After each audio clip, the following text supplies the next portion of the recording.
One seminar was on the changes to the Dicamba labeling rules for North Dakota for 2018. Here are some of the highlights. Those spraying must take an annual certification course. You must report plans in advance to the state ag department if you want to spray post-emerge. However, you can't spray post-emerge if temperatures are above 85 degrees. Spray hours are limited to 1 hour after sunrise and 1 hour before sunset, and no spraying after June 30th. Now for more on the rules, here's Mikkel Pates.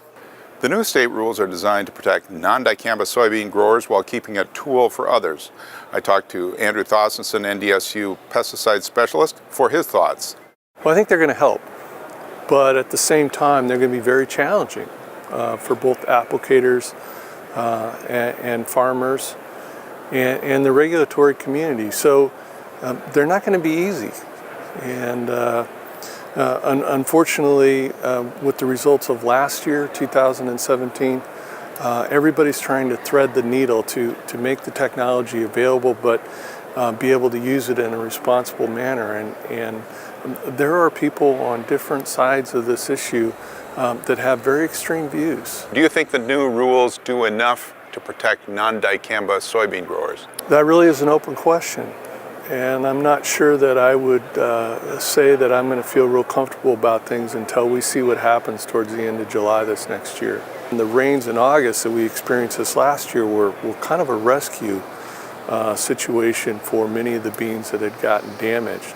Had we not received those rains, our yield losses could have been much, much worse. Do you feel like the regulations as they stand tend to force people into using this particular technology? I can tell you that no matter what we do in 2018, about half of our acres will have tolerance and half of our acres will not have tolerance. So even if somebody wanted to be defensive about planting their entire farm to the extent beans, that there simply may not be enough seed around. So we're definitely going to be looking at a year of 50-50. We really won't know whether these rules are practical or effective until next July. Shauna? Thanks, Mikkel. With the news about the changes to Dicamba labeling rules, we thought it'd be interesting to find out what farmers here at the Northern Ag Expo had to say. A lot of it is just coming down to responsibility and what you're doing. If you do follow these guidelines, I do hope this will help the product. I think a big part of it is the 15 gallons acre. Some people will be upset with that, and more gallons means less acres per load, slower, less productivity. I think the biggest hang-up's going to be this reporting. There's going to be a lot of confusion in it.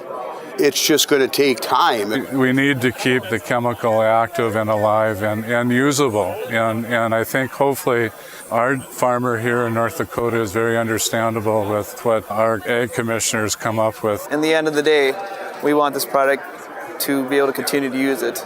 And if there's problems, something's going to have to change again.